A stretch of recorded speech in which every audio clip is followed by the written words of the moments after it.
Today we're looking at a 25 marker from Edexcel A Level Economics, paper 1. It reads, evaluate possible methods of government intervention to control household energy bills in the United Kingdom. And we've got this piece of information about how much the energy bills have gone up. Okay, so there's a few options here. Generally, when a problem is asking us to explore possible methods, I'm going to make basically one of each of my paragraphs a possible method. So it's going to be like, we'll do two core methods that we're going to evaluate. It does feel like one of them should be a subsidy. That would make sense. A subsidy or some kind of tax credit or something like that. Alternatively, I mean, we could put in like hard price controls, like max price, a price ceiling. That is quite a harsh method. Possible methods for government intervention to control energy bills in the United Kingdom. So another option, I guess, which could be interesting, is to like focus more on trying to encourage investment in renewable energy, that sort of thing. Like, as in, instead of it being government intervention, government regulation in the price component specifically, it's sort of an attempt to increase supply or find alternative forms of energy. Problem with a lot of those solutions is they're going to be fairly long-term, right? Which we could make that our evaluation. I'm kind of tempted to do that just to give us the opportunity to talk about more things, right? So I might sort of fold the price ceiling discussion into this, we'll call this like government price setting, right? An attempt to like directly regulate the price, either through a subsidy or a price ceiling. And then we do have the option from a diagram standpoint. We could do, let's see, we could do a price max diagram, or alternatively, we could do a subsidy diagram. That's, we've got the tax. Maybe I don't have the subsidy diagram saved, but it's like this, but it's with, this is like applying a tax to the product, right? This would be like removing the tax potentially. It would be oriented a little bit differently, but this is the diagram that you would use effectively. And then the other option is going to be to try and maybe invest in energy infrastructure. So we could talk a little bit about that. It could be interesting, just to give us something else to discuss. I think one of the evaluations I'm thinking immediately for investing in energy infrastructure is that this is a long-term solution. People are paying higher prices. Now, I think in particular, to just make this a little bit more precise and a little bit more nuanced, why are they paying higher prices now?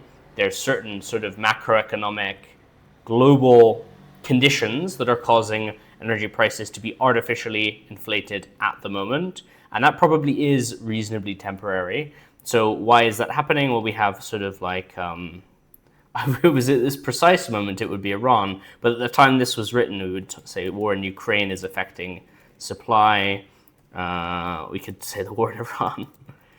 We've not had good luck, have we? And then additionally, we've got, there were like supply chain issues left over from COVID, like as in we were having sort of issues with supply chains. So all of this suggests that this is kind of a short-term challenge, that once those conditions change, prices should fall.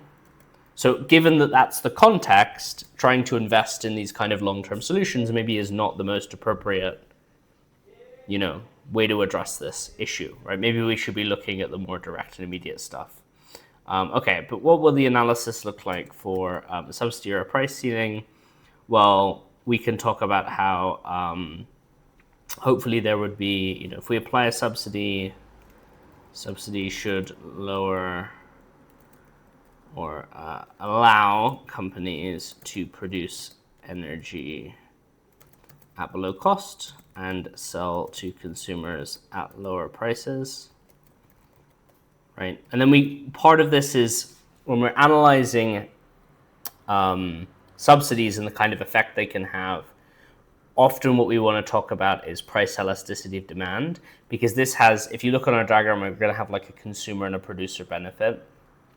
In situations, and you can demonstrate this on the diagram, but in situations where you have maybe a like high price elasticity of demand, right, where consumers are very sensitive to prices, then companies are maybe incentivized to pass the savings that they're getting from the government onto consumers. And part of the evaluation that I would make here is this depends on price elasticity of demand, which in this case is low, right? Energy does not have substitutes, right? Obviously you have different forms of energy, but you are not paying your company specifically for one type of energy, you're buying just energy from them. So there are no substitutes. It's an essential good. This is one of the big issues actually with the energy markets in general, right, is consumers have basically no choice than to pay the energy bill that's provided to them, which means when you offer subsidies to companies, there is a low likelihood that those savings are passed on to consumers, but there is a higher, or tax breaks, right, either condition, there's a low likelihood that those savings are passed on to consumers relative to other goods where companies have an incentive to be sensitive about prices and to try and encourage consumers to stay with them, right? So now maybe this does push us a bit more in the direction actually of some kind of cap or price ceiling, because this logic of price elasticity demand has no effect on a ceiling. That's just sort of a government mandate, right, that you can't charge more than a certain price, right? So perhaps this is the case for a price ceiling. However, why would we maybe not want a price ceiling? What would a price ceiling do, right? A price ceiling is a max price that producers could charge consumers. Why? Well, one of the main problems that we normally have with this, right? We could talk about this in an evaluation. For the ceiling, our evaluation is like the risk that you are going to create a kind of shortage,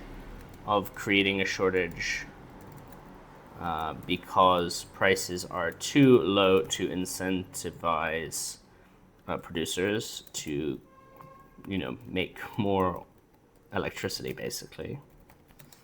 So the risk of creating a shortage, you can illustrate this on the diagram. Basically, there's a gap between the economical price, and you basically end up with like the Q. If we come in here, right, your Q3 or your Q2 here, that's going to be the quantity that is demanded, and then you're going to have a quantity of supply that is reduced, right? So this should reduce, in theory, supply. However, again, we want to think about what kind of market is this? Well, it depends a little bit on what type of energy and electricity we're talking about, right? So if we're talking about a production method that can be switched on or off, so something like wind farms are often shut down when prices are too low, right? As in they will have some kind of computer within the wind turbines that checks the price of electricity and will only run the wind turbine if the price of electricity justifies, like if it is profitable. So this is a good indication that this would happen. But it's also worth considering that this is global oil production, right? So the idea that a price ceiling in the UK is meaningfully going to change the amount of oil that's being produced somewhere else in the world, right, in Saudi Arabia, for example, probably it's not that strong of a relationship. So it depends a little bit on what type of electricity we're talking about. Obviously, all of these factors are going to come together to affect our overall price for electricity, right? So there's a lot of rich territory here to discuss the particulars of this energy market, of different types of energy production, and really get into some nuanced analysis here, which I think is really good. So all of that is cool. Let's look at this investing in energy infrastructure argument, right? So what's the position about what we're going to do here, right? So what does investing in energy infrastructure looks like? Well, there's a few different things that we could do, right? So the government could build more like production infrastructure or finance projects. This could be stuff like nuclear power stations wind farms, etc. Government could invest or contribute towards investment in renewable tech, with the idea that you are going to make more cost effective or make profitable renewable energy or alternative energy sources. And here what we're talking about is sort of lowering average costs and fixed costs of production so that those industries are profitable, right? So maybe there is, in terms of what we're using here as a diagram, maybe we look at a cost curve diagram. We talk about how investing in certain types of infrastructure could, including new technology, could lower the cost of production, and therefore this is going to facilitate production at lower prices. So I think this is really important as like a follow-up point, right?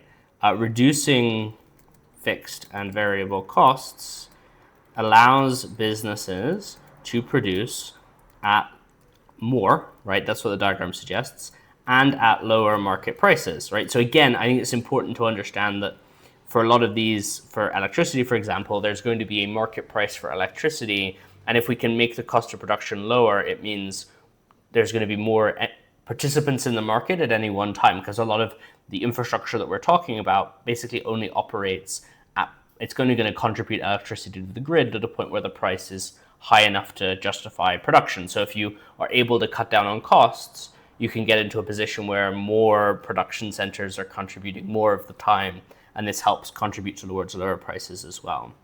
So this allows more contributors to the grid. Okay, cool.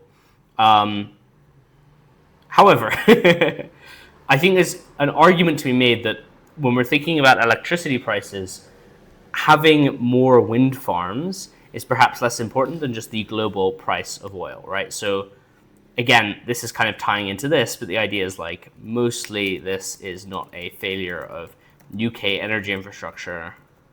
It's a high global oil price, right?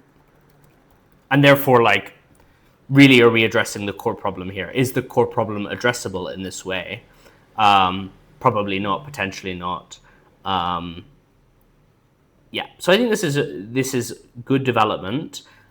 This will be an interesting conclusion, I think. Like, how do we discuss this at the end? How do we bring all of these arguments together? Well, it seems to me, based on the analysis that we've gotten, right, you're going to kind of choose, do you want the government to be intervening in the end price, or do you want them to be intervening at a point of like trying to develop for the long run the UK's energy infrastructure?